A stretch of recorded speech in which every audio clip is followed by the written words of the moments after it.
Hello students, आज हम चर्चा करेंगे क्लास 12th के जो रिप्रोडक्शन का फोर्थ लेसन है रिप्रोडक्टिव हेल्थ, उसके महत्वपूर्ण बिंदुओं को। तो उसमें कौन कौन सी चीज़ें पढ़नी है पहले वो समझ लेते हैं। सबसे पहली चीज़ है प्रजनन स्वास्थ्य का डेफिनीशन पढ़ना है। उसके बाद प्रजनन स्वास्थ्य का उद्देश्य क्या है, ये दोनों चीज़ें हम पहले ही पढ़ चुके हैं। उसके बाद एसटीडी यानी यौन संचालित रोग क्या है वो पढ़ चुके हैं, और बाध्यता क्या है ये हमने पिछले वाले वीडियो में पढ़ लिया था। अब चलते हैं टेस्ट ट्यूब बेबी के विषय में। टेस्ट ट्यूब बेबी क्या होता है? यह संतान उत्पन्न करने की एक कृत्रिम विधि है। संतान उत्पन्न करने की यह एक कृत्रिम विधि है, और इस विधि में दाता पुरुष के शुक्राणु तथा दाता स्त्री के अंडाणु को प्रयोगशाला में परख नली के भीतर कृत्रिम रूप से निषेचन करवाया जाता है। फिर से सुन लीजिए कि यह यानी टेस्ट ट्यूब बेबी यानी परख नली शिशु, यह संतान उत्पन्न करने की एक कृत्रिम विधि है जिसके द्वारा दाता पुरुष के शुक्राणु तथा दाता स्त्री के अंडाणु को प्रयोगशाला में एक परख नली यानी टेस्ट ट्यूब के भीतर कृत्रिम तरीके से अनुकूलित वातावरण में निषेचन कराया जाता है। इस प्रकार से जिस जाइगोट का निर्माण होता है उसे स्त्री के गर्भाशय में कृत्रिम विधि द्वारा स्थानांतरित कर दिया जाता है। इस प्रकार से उत्पन्न संतान को हम टेस्ट ट्यूब बेबी कहते हैं। उसके बाद दूसरा चीज़ है एमटीपी। एमटीपी क्या होता है इसके विषय में जानेंगे। एमटीपी का मतलब है मेडिकल टर्मिनेशन ऑफ प्रेगनेंसी, यानी कि चिकित्सीय गर्भ समापन विधि। इस प्रकार की चिकित्सीय पद्धति में गर्भ में पल रहे शिशु को समाप्त कर दिया जाता है। इसे चिकित्सीय गर्भ समापन विधि कहते हैं। यह 4 माह तक कराना सुरक्षित है। अब इसमें महत्वपूर्ण बातें जाननी है, वह है कि भ्रूण हत्या एवं लिंग जांच गैर कानूनी होता है।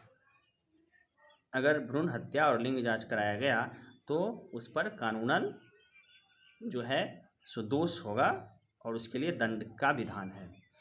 एमटीपी के बाद एक छोटा सा चीज़ है गिफ्ट, ZIFT। गिफ्ट क्या होता है? गिफ्ट जो है वह है zygote intra fallopian transfer. Gift का फुल फॉर्म जान लीजिए, जाइगोट इंट्रा फेलोपियन ट्रांसफ़र।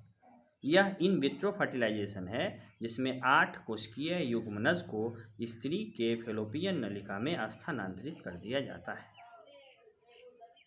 जहां से यह भ्रूण के रूप में रूपांतरित हो जाता है। उसके बाद एक छोटा सा चीज़ और पढ़ना है, वह है आपातकालीन गर्भ निरोधक गोली। प्रश्न पूछेगा कि आपातकालीन गर्भ निरोधक गोली से आप क्या समझते हैं? तो असुरक्षित यौन संबंधों के बाद गर्भधारण की संभावना बनी रहती है। जब असुरक्षित यौन संबंध होते हैं तो गर्भधारण की संभावना बनी रहती है। ऐसी परिस्थितियों से निपटने के लिए जिस गर्भ निरोधक दवा का उपयोग किया जाता है उसे हम आपातकालीन गर्भ निरोधक कहते हैं। इसे आई पिल या अनवांटेड 72 ये सब इसके एग्जाम्पल हैं। ये थे आपातकालीन गर्भ निरोधक गोलियाँ। अब इस चैप्टर में जो महत्वपूर्ण बिंदु हैं, इंपॉर्टेंट पॉइंट्स हैं, हम उस पर चर्चा करेंगे। और वो क्या है? जन्म से पहले गर्भ में स्थित भ्रूण को जांचने की विधि एमिनियोसिंथेसिस कहलाती है। भारत में परिवार नियोजन की शुरुआत 1951 ईस्वी में हुई थी। फिर से सुन लीजिए, भारत में परिवार नियोजन की शुरुआत 1951 ईस्वी में हुई थी। लखनऊ में सेंट्रल ड्रग रिसर्च इंस्टीट्यूट है। भारत में सर्वप्रथम 1891 ईस्वी में जनगणना आरंभ हुई। माल्थस ने जनगणना पर एक लेख लिखा था जिसे the principle of the population के नाम से जाना जाता है। वास्केटोमी पुरुषों में तथा ट्यूबेक्टोमी स्त्रियों में किया जाता है। मुख से खाई जाने वाली गर्भ निरोधक गोली को मुखीय गर्भ निरोधक गोली कहते हैं। यह अंडोत्सर्जन को रोकती है। उसके बाद है शिशु के जन्म के तुरंत बाद माता के स्तनों से जो प्रथम दूध निकलता है उसे कोलेस्ट्रम कहते हैं। इसके बाद जो पूरे यूनिट का जो ऑब्जेक्टिव क्वेश्चंस होगा ये हम अगले वीडियो में आपको देंगे। तब तक आप हमारे चैनल पर बने रहिए और हाँ, इसको सब्सक्राइब करना नहीं भूलिए।